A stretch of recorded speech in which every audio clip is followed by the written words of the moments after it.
नमस्कार, the Hindi hub में आप सभी का स्वागत है।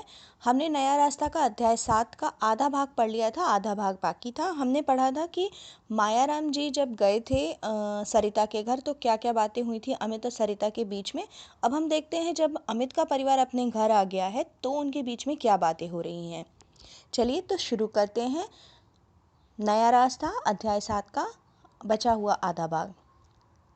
घर पर पहुँचते ही अब जब वहाँ से सब आ गए, घर पहुँच गए तो सबने सरिता के बारे में अपने अपने विचार प्रकट किए। अपने अपने बता रहे थे कि हाँ वो कैसी थी, क्या थी। तो सबसे पहले तो माँ बोल पड़ी। माँ ने कहा, क्या बुराई है सरिता में, मुझे तो अच्छी लगी देखने में। रंग ही तो ज़रा गिरा हुआ है, क्या बात है, शादी के बाद तो निखार आता ही है रंग और रूप में। उसकी माँ जो है उसके दबे हुए रंग यानी कि उसका रंग जो था सांवले से भी ज़्यादा काला था, तो वो उसकी माँ उसको सफाई में कह रही है कि सरिता का जो रंग है वो शादी के बाद निखर जाएगा और वो फेयर हो जाएगी। पिताजी के मुंह से भी धनीमल जी द्वारा जो 5 लाख रुपए दे दिए जाने वाले थे, इसलिए वो भी बोल रहे थे कि हाँ देखो जी, लड़की तो देखने में अच्छी है, क्या बुराई है उसमें। जहाँ तक रंग की बात है, इस दुनिया में 2 ही रंग होते हैं, गोरा या काला। शादी तो सभी की होती है। ये देखिए, ये कोट्स में लिखा हुआ है, ये इम्पोर्टेंट है कि अब धनीमल जी के जो 5 लाख रुपए हैं, देखिए उसको पसंद करने लगे हैं। अमित की बहन मधु भी वहाँ खड़ी थी तो उसने भी कह दिया, पर पिताजी ये कोई ज़रूरी तो नहीं कि काली भाभी हमारे घर पर आए। मधु उम्र में छोटी है तो वो कह रही है कि सरिता जो है वो काली है, तो उसे स्पष्ट बोल दिया कि वो काली है भाई, और काली भाभी आए ऐसा ज़रूरी नहीं है ना।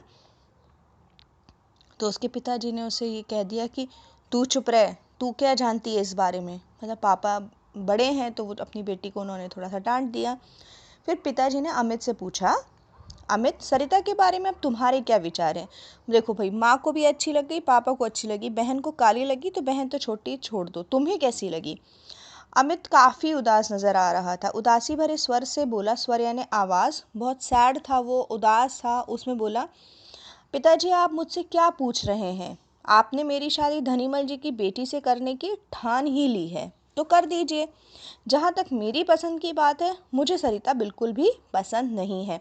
यानी 7वें अध्याय में अमित ने एक बात स्पष्ट कर दी थी कि वो अपने माता पिता का जो निर्णय है उसके साथ चलेगा, लेकिन उसकी उसमें सहमति नहीं है। यहाँ वो बोल चुका है कि मुझे सरिता बिल्कुल भी पसंद नहीं है।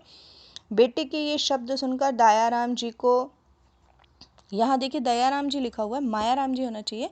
बेटे के ये शब्द सुनकर मायाराम जी को लगा कि बेटे के साथ ज़बरदस्ती हो रही है ना। एक बार पिता के नाते उनके हृदय में ये भाव उठा कि बेटे की ज़िंदगी के साथ खिलवाड़ नहीं करना चाहिए हमें। अभी तक इस भाव में डूबे हुए ही थे, मतलब अभी फिर से अमित के फादर जो हैं वो अमित के सपोर्ट में खड़े होने की कोशिश कर ही रहे थे कि उनकी पत्नी आ गई और उन्होंने बोलना शुरू कर दिया, हमारे समय में कौन सा लड़के लड़कियों को दिखाया जाता था, सबकी शादी ऐसे ही हो जाती थी। आजकल लड़कों को लड़कियां क्या दिखाने लगे, बस हज़ारों कमियां निकालते हैं लड़कियों में। मतलब वो बता रही है कि उनके ज़माने में तो शादी जब पेरेंट्स डिसाइड कर देते थे, लड़का लड़की एक दूसरे को देखते नहीं थे। लेकिन अब जब देख रहे हैं तो अमित को सरिता के काले रंग से परेशानी है। 1 मिनट का मौन यानी कि चुप रहा वो। उसके बाद उसने फिर से बोलना शुरू किया, क्या ज़माना आ गया है, आजकल के लड़के लड़कियों की पूछो मत, बहुत दिमाग ख़राब हो गए हैं। ये उसकी माता जी कह रही हैं। पहले माता जी कह रही हैं कि पहले तो कहाँ देखने दिखाने का ऐसा कोई कार्यक्रम होता था, अब तो लोगों को एक दूसरे से मिलने का मौका मिलता है तो लोग कमियां निकाल रहे हैं, लड़के लड़कियों की कमियां निकाल रहे हैं और बहुत दिमाग सबके ख़राब हो गए हैं।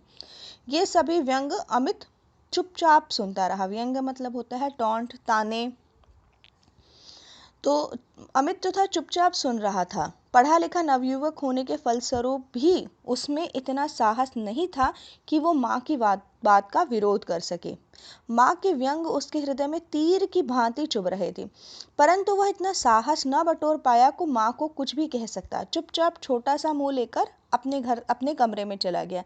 छोटा सा मुंह लेकर चले जाना मतलब कुछ नहीं उसके हाथ में है, उसकी बात कोई समझ नहीं रहा है और वो भी स्पष्ट रूप से कुछ नहीं बोल रहा है। यहाँ वो एक तरफ बोल रहा है कि आप लोगों ने जो डिसाइड कर लिया ठीक है, मैं कर लूँगा सरिता के साथ शादी, लेकिन मेरी मर्ज़ी नहीं है। लेकिन यह विरोध प्रॉपरली जो कहते हैं कि पूरा अपनी बात रख के विरोध कर देना उसके अगेंस्ट कि नहीं मैं नहीं ही करूँगा, वो ये नहीं कह रहा है। जबकि वो कैसा है, पढ़ा लिखा है, नवयुवक है, फिर भी उसमें इतना साहस नहीं है। तो ये जब आप पात्र परिचय लिखते हैं तब ये बहुत ज़रूरी होता है।